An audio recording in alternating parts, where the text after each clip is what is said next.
Media Talks, the podcast that helps to better understand the world of media and video advertising. Hello and welcome to a new episode of Media Talk podcast. I am Manu and I have the immense pleasure to welcome today to open this new series of 2026, Emmanuel Crego, who is the Group Managing Director at Values Media, an independent media agency based in France. Emmanuel, hello and welcome. Hello, bonjour Emmanuel. This is going to be great, I think. We've got two Emmanuels, both French, but podcasting in English. Exactly. Well, I love this. It's great. So, Emmanuel, just before we dive in, and for those who are not too familiar with Values Media, could you just give us a quick intro about you and the company? Yes, so we are French, based in Paris and in Toulouse, in south of France, and we are in the top leaders independent media agencies in France. We got more or less three pillars, I think, to differentiate ourselves. The first one we're going to talk about that is innovation. That's a big word, huh? Innovation.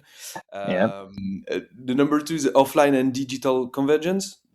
That's really important. Is that, of course, we're going to talk a lot about digital today, but we are a plurimedia agency, so we love TV, press, radio, cinema, OH. And the third point is our DNA, CSR DNA, because we exist for now 37 years. So we are. Oh wow! Okay. And historically, yes, we are very focused on CSR advertisers, where CSR strategies are very strong. So yes, that's something that we like, and we try to operate the media and the content differently, thanks to that point of view, in a way. Okay, great. Thank you. So today I want to talk about, more specifically, about AI. It's not very original these days, but there's a very good reason for that, because you made some announcement recently, which I think are certainly worth talking about.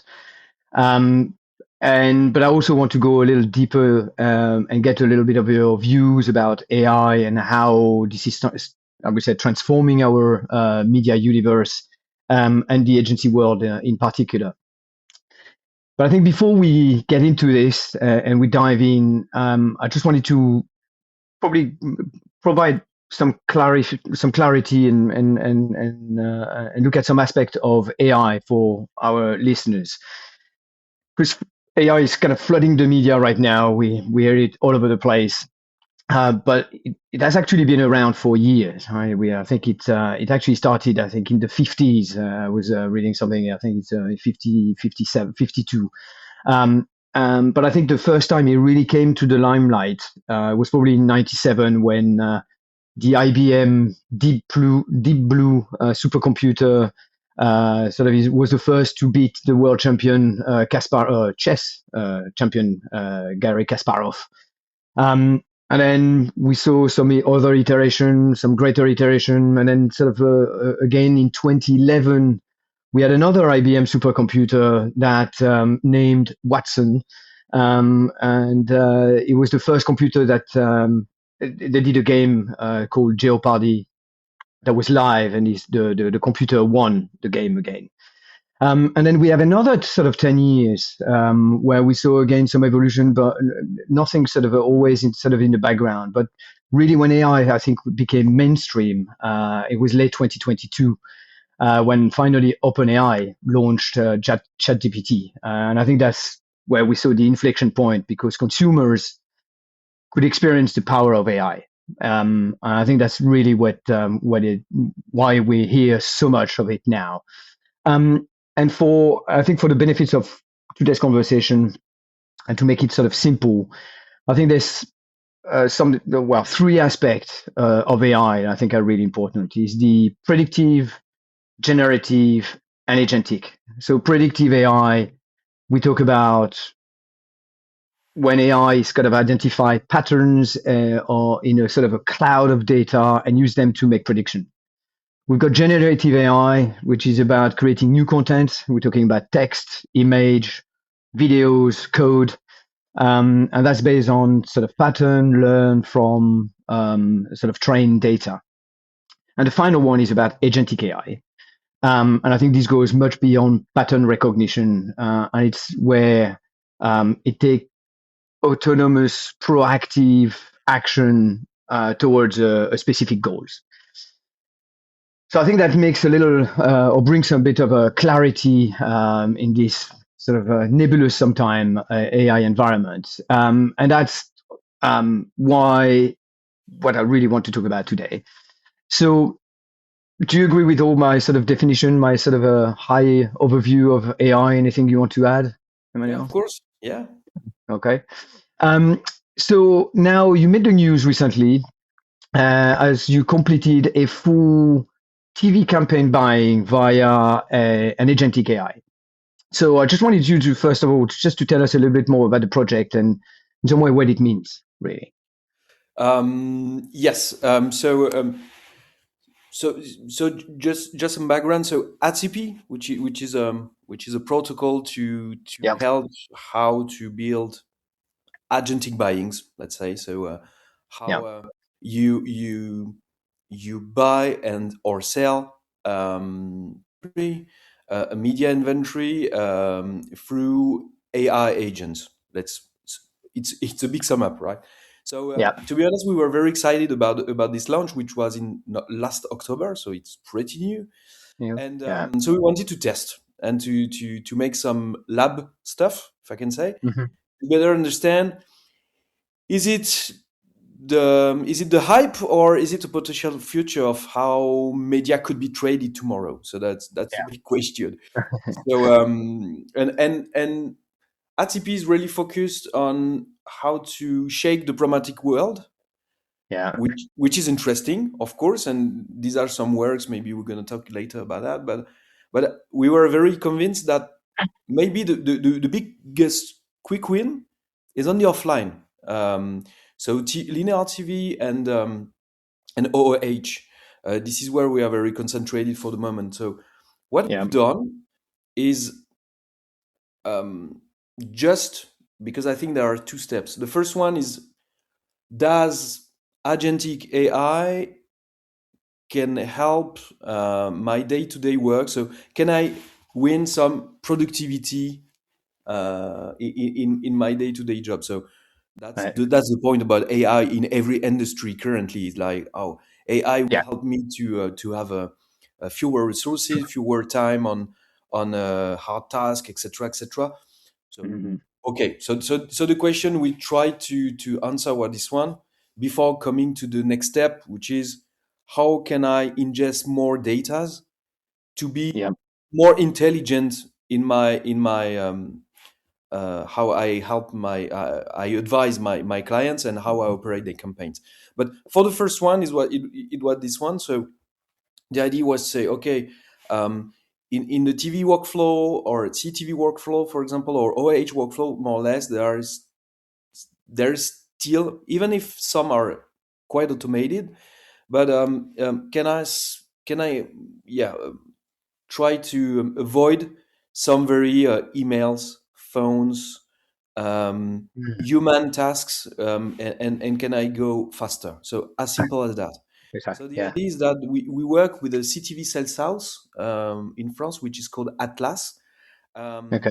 So what they've done is, on their side, they've developed a sales agent with ATCP, so on the protocol and the standards Protocol. with from ATCP, connected Yeah. directly to the ad server. So it gives you'll see later, but um, real fresh data information. So it's not a cold data in a network or in data room so it's real time information. And Mhm. they created a link of being able for us to connect to our internal cloud instance, Yeah. so to our values buying agent. So a buying agent on the buy side, a sales agent on the sell side. And to summarize, what we've done is going through prompts under cloud, Mhm. The first one is inventory discovery. For example, which channels are available at the sales house, and of course, who's that one who can match with my client needs. The context is looking, the available volumes of operations, the pricing estimation, the number of household I can reach per day, per week on the whole TV. So every question you wonder if you are a good trader before calling a sales house, or before set up your campaign in a platform. So after that, we've tailored the plan from prompts, and the sales agent sized the campaign depending on what we've prompted. So budget, impressions per day, split per day part, focus on some context of TV shows that we wanted to prioritize, etc., and launch the campaign. So the idea was to write the campaign directly in the ad server through the AI agent loop, directly in the ad server. So something that could have been done by a traffic manager at the sales house. So we've launched the campaign, and during the campaign, our trader could have a look, ask reports directly under Claude, so still prompting, to see if everything was delivering well with everyday numbers. Are the context respected, the trend of impressions, of views, etc., etc. So everything you can do through a platform or by phone. The idea was to prompt everything. And also the final report of the campaign was directly done under Claude. So what we didn't do in the process for this first test is, one, sending the creatives through the agents.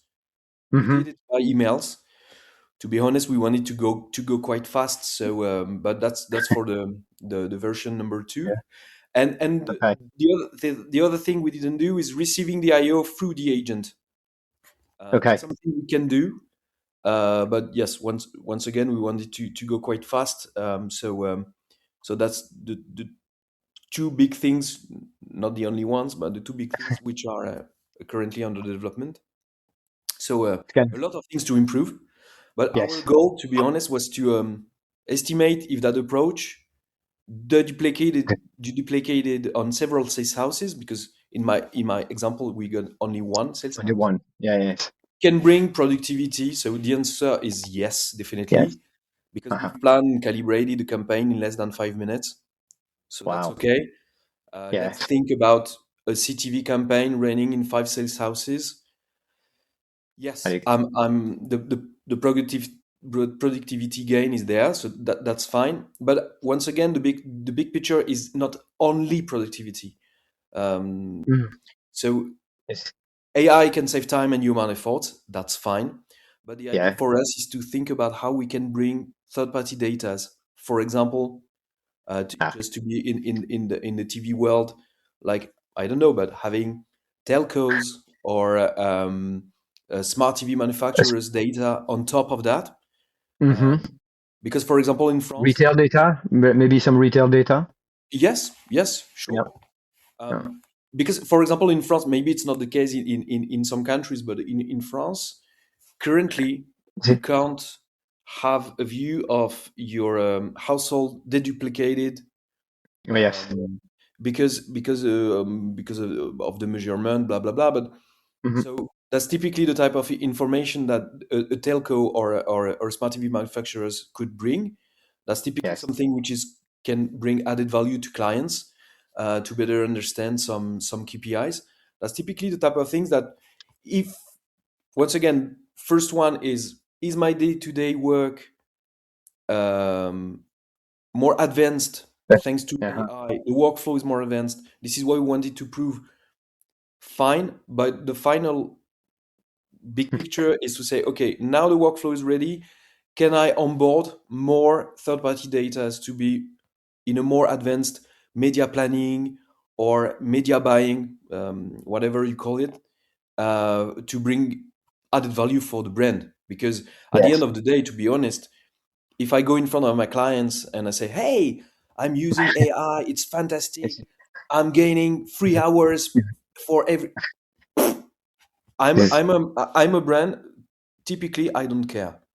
Yes. Or eventually, I can say, hey, it Yeah. means that your fees, your agency fees are going down. Fees are going down. Exactly. Yes. Yeah. You're more So, productive, more efficient. but that said, at the end of the day, as a brand, I don't care if you still pick up your phone or if you use the best AI world at your agency. So once again, what more data, insight, measurement you can bring thanks to that. Yeah. Yeah. Yeah. So, That's and that's fair. and the last one is, once again, it's not only a digital topic; it's a plurimedia topic, and above all, linear TV Yes. or H. So Yeah, because you've done that on linear. Obviously, it can be applied to CTV. But yes, and it can go beyond that, digital out of home, prints and radio and so on. I think that yeah, yeah, sure. Because that's that's the same everywhere in the world. Just think about, for example, OH. That's the same for addressable TV. If you go yes. to real local campaigns, to be Uh-huh. honest, it's more or less a nightmare to operate that. Just to That, have a yeah. view of what inventory is available, the Mhm. availability of a Okay. finished inventory like Yes. TV. That's not so easy. Mhm. I'm not talking about if you got on top of that specific targeting, Yes. and after that, if you get some specific, I don't know, creative run. Uh, Yes, sometimes the problem is that for operability issues, the brand doesn't um, have, yeah, the exhaustivity of the opportunity of the media. So this is where the digital and the platforms are very strong. So yes. this is, I'm not saying that thanks to that everything will be equal, etc. But I think it's an opportunity maybe to re-engage some media which are because or thanks to it depends on where you sit, uh, of technological pain. Some of them can be solved. I really think Yeah, that. I think it's not naive to think that. that's fair. Um, so to go beyond this, because we can we understand sort of the, we're probably at a turning point because we bring automation and we bring sort of so much greater efficiency into the system. Mm. Um, and in fact, the title, and I want to go beyond sort of just the technological part, but the title of the episode I used is Metamorphosis. Mm. And then, to what you explained, obviously, there's the all the tech side, there's the data part. Um, so the role of media agency is about to probably to radically change. But should we talk about evolution, revolution, or am I right to say a metamorphosis in your point That's a of bit view from a media side? Yes, I know. yeah, yeah. Well, I think evolution is enough because I Right. think that agency must be what they are. It means we are consulting people, consulting companies in media, data Mm, and ad tech. As media, data, and ad tech are more or less the same topic right now. yes. Yeah. Um, Yeah. if you want to go to access to media, thanks to data, you need tech. So everything is linked. Yes, yeah. And to help brands to achieve their goals. This is our way we exist. So our Mm, tools, our, let's say, intelligence in our recommendation and our capability to understand the opportunities is our role. This is what we pay for. But I think I'm saying that because I think that the danger, more or less, is to cross the red line. I mhm, think some agencies could think about, because yeah. becoming tech companies or data resellers, for example, mixed with Uh-huh. consulting. And I think you can't, maybe it's very naive or philosophic, but I think you can declare you're bringing objectivity when you're selling your homemade tech stack. It's bringing Yeah. confusion.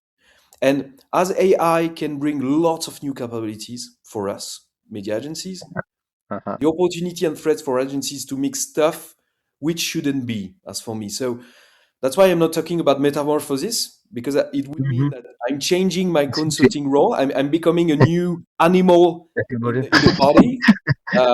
So that's fine. I You think, came here.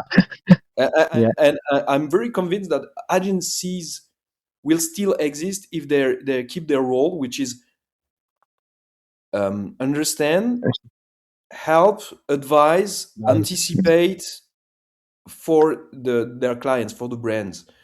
We are not tech or data sellers or resellers. That's really important to make the difference. And AI must help us to be more intelligent in the consulting part and not becoming new guys in the room. In fact, that's where the AI is great because it solves in some ways the tech and the complexity of the tech at the back end, but it Mm. frees more time for advising, consulting on the other end for you guys in the kind of human relationship to some respect. Yeah, sure, and maybe um, going beyond your human limit, like Yeah. having the idea, for example, to match a data source with another, to give you new Hmm. insights, new ideas about, I don't know, your media plan overall, you how you measure it, etc., etc. So I know that the last 2 years, everyone was concentrated in advertising, saying, "Oh, AI is really changing." That's a real metamorphosis, or how creative agencies are changing. It's true, but on media agency side, I think, yeah, it's a real opportunity to be more creative on the data side. Yeah. And sometimes you got your habits, you got your process, whatever agency you are, and sometimes you don't think about, yeah, matching that type of data, going on that type of insights, etc. And I think it's Mm. helping us. And the last one is really important, is that I think it's a real opportunity for independent guys like us, because Okay, for so now, that was going to be yeah. my question in some ways. Is what from from your values media perspective. What's your perspective? What's on the agenda right Mm. now? We get we get a lot of explorations currently, to be honest. Yeah. So lots, just to keep the AR perspective. So yeah, we get different works and exploration. The first one that's very concrete. We are currently releasing internally an automated social and programmatic campaign setup through Okay. through an internal AI agent. So once again, it's a productivity stuff, fine, Okay. Yeah. because sometimes when you get some very complicated campaigns, targeting stuff, etc., it can take hours or a Yeah. day to set up It's good. multiple campaigns under the same advertiser. So that's fine. We are releasing that. Number two is that we are opening discussions with OH and the RTV sales houses about different use cases on agentic buyings. What is really Okay. interesting is that in France, linear TV sales houses build for years and years now. It's not very new. They Mm. built servicial portal where you can book a part of the inventory, so linear TV and or video. So that's Yeah. Okay. interesting because there are gates. These guys are already built some Okay. gates to access to data. Some got Mhm. open APIs, others don't. So this is where we are trying to put some standards, but it can go fast. To be honest, it's a Yeah. Yeah. month. That's for the next month, and we are also discussing with SSPs to see in the programmatic world how Mm. far we could go um, in the programmatic side of things. So that's really interesting. So as you know, yesterday night, Prebid announced to Mm. work with RTP. So I think it's a good signal to say, okay, now the publisher side of things is really um, building itself around the RTP opportunity. Once again, we will see where it goes, but yes, the protocol and standards are being put in the line, so that's interesting for that. And I think that maybe some buying agent could connect directly to SSPs. So once again, That's there is a question about the role of DSPs tomorrow, right? that's And the last one, absolutely, yeah. And the last one, which is less on the buying side, but which is really important for us, is to we are currently building a sort of centralized inside AI agents to help our consultants to be sharper in their Okay. strategy recommendation. So of course there are the usual suspects in the table. So every agency in the world use Kantar, use YouGov, use whatever. But the idea Source. is to put on top of these guys specific data collaboration deals we have from publishers, from retailers, from sometimes public sources, and to be, as I explained before, is how to be more intelligent tomorrow in our recommendation for our clients. So yes, just on the AI perspective, there are a lot of things. Yeah, we only at the beginning of the road. I think there's a lot to come. Indeed. And once again, I think everyone has to keep humble, right? Yes, I agree. And being, I don't know, aware of, okay, I'm not losing my time, but as in every innovation project, you have to accept that sometimes, yes, you work hard, you invest money, and at the end of the day, you say, okay, it's useless, or there is better to do. That's a problem with innovation. And I think all these AI stuff are very exciting. But of course, maybe there are some that we're going to say, okay, it's too complicated, or for many reasons we don't want to go further. But if you don't take the road, you don't know. Right? You miss the train. Yes. That's fair. That's for sure. It's so we're almost at the pretty much at the end of our discussion, Emmanuel. But to in some ways to conclude, and I know it's the early part of 2026. So I just wanted to ask you, what are you hoping for this year? And again, it can be anything. It can be personal or more connected to the industry or to values media. But what are your big hope for this year, for the next 12 months? Lots of things I wishing for everyone, but 2025 was a really good year for many stuff, not just on the financial side of things, but for us. So if 26 is the same as 25, I sign right now.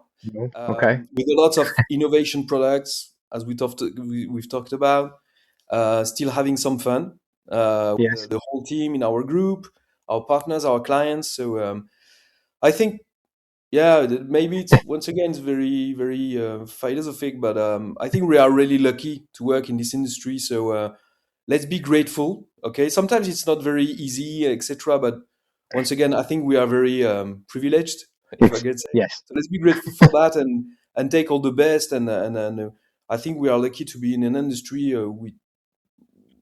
where everything moves really quickly. Very I was going to say, things are changing all the time. There's always something new that comes up, and it's very dynamic. So yes, it's not the case everywhere. So be lucky for that. And I hope personally that maybe not in final, but semi-final for the Olympic France team, ice hockey France team. They are qualified for this Olympics. And I'm a big fan, and I really hope they go. They be in tournament as long as possible. Absolutely. Well, that's really good. I like this. It's good to finish on a high and on a positive note. It's not always the case. So thank you, Emmanuel. And I'm glad you think that 25 was really good, and you're looking for a similar 26. So brilliant. Love the conversation. I hope our listeners did too. I think this is a fascinating topic. This is an incredible time, and I think we're only scratching the surface. There's so much to try, so much to test, so much to learn still. But thank you very much for your time today, Emmanuel. It was great, and thank you for joining us. Thank you. And to all our listeners, as always, thank you for tuning in. Please like us if you do, and even better, subscribe. And until next time, au revoir.